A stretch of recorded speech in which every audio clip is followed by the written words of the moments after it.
Саламатсыңар балдар, кандайсыңар? Маанайыңар жакшыбы? Эң сонун күндөй жаркыраган маанайды каалайм балдар силерге. Анда бүгүнкү кеп өстүрүү жана көркөм адабият сабагыбызды баштайбыз. Мугалимдин тандоосу боюнча сабактын темасы эне жүрөгү. Эне жүрөгү деген жомокту өтөбүз балдар. Абдан кызыктуу. Анда сабактын максатын айтып өтсөм. Окуучулар жомоктун мазмунун түшүнөт, аны кайра айтып бере алат жана берилген суроолорго жооп берет. Өз оюн айтууга көнүгөт, сөз байлыгы өсөт жана энени сыйлоого, жакшылык кылууга, адилеттүү, адамгерчиликтүү болууга тарбияланат. Сабактын башында эле эне жөнүндө айтып өтсөк, эне бул тынчтыктын жана мээримдин символу. Эне бул жалган дүйнөнүн жарыгы деп айтсак болот, балдар. Эненин балага болгон сүйүүсү көтөрө албаган оорчулук жок экендигин жакшы билебиз. Эненин адамзатына берген 3 белеги бар экен. Анын биринчиси жашоо, экинчиси сүйүү, анан түшүнүү. Эне жүрөгү бул түбү жок, чалкыган мейкиндик деп айтсак болот, балдар. Анда жомогубузду баштайбыз. Илгери ачарчылык болуп эл катуу кыйналат. Ал тургай далайы ачкачылыктан өлөт. Бир аялдын 4 жашар баласы «Апа, курсагым ачты, нан бер» деп ыйлайт. Бечара аял баласына берер эч нерсе таба албайт. Ары ойлонуп, бери ойлонуп, айла кеткенде баласын ээрчитип алып, колунда бардар бир кишинин алдына келет. «Баяке, балам нан деп ыйлап жатат.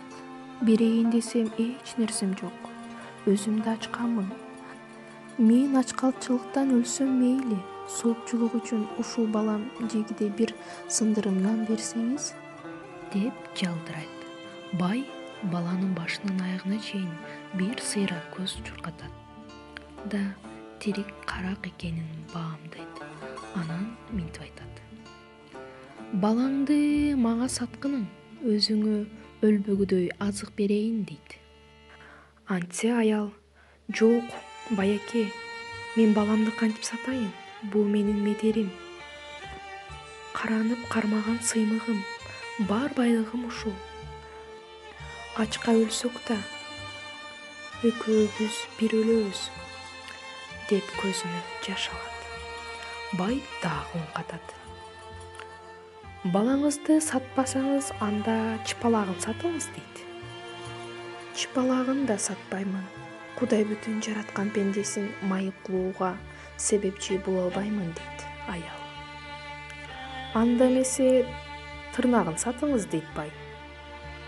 «Тырмагын да сата албайм. Чоңойгондо тырмагынын жоктугун көрүп, мен оюнан түшөм. Баламдын кыялында жакшы сапатым менен эмес, жаман сапатым менен элес калат» дейт. Бай ойлонуп туруп: «Эгер бала атасынын колунда калганда атасы сатууга макул болмок. А бирок эне болгондугу үчүн саткысы келбей жатат. Чындыгында эненин жүрөгү бала үчүн өзгөчө согот туура» деп аялга ыраазы болуп азык-түлүк берген экен. Мына балдар, жомогубуздун аягы. Көрдүңөрбү балдар? Эне жүрөгү жана айтып өткөндөй эле бул түбү жок, чалкыган мейкиндик. Ал мейкиндикте ар дайым кечиримдүүлүк табылат. Энелерди бизде эч ким эч качан чын дилден кечире албайт. Эненин сүйүүсүндөй айкөл сүйүү башка жок.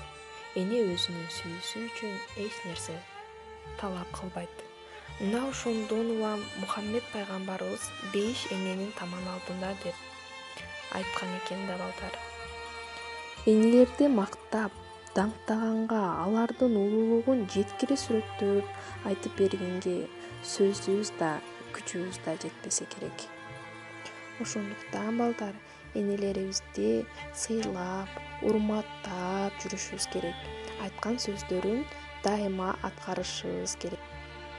Мен ишенем, силер мен айткан сөздөрдүн баарын аткарасыңар, акылдууларын менен. Анда жыйынтыктоочу суроолорго жооп беребиз. Биринчи, эне эмне үчүн байдан нан сурады? Экинчи суроо, бай баланын кандай экенин баамдады? Үчүнчү суроо, бай баланын эмнелерин сатыңыз деди? Жана төртүнчү суроо, энеге бай эмне үчүн азык-түлүк берди? Кана балдар, жомоктогу болгон окуяларды кайра эстеп, бул суроолорго жооп беребиз. Жана балдар, силерге үйгө тапшырма. Эне, апа жөнүндө сонун ырларды жаттап, мага жөнөткүлө балдар. Анда кийинки сабакка чейин кошкула балдар.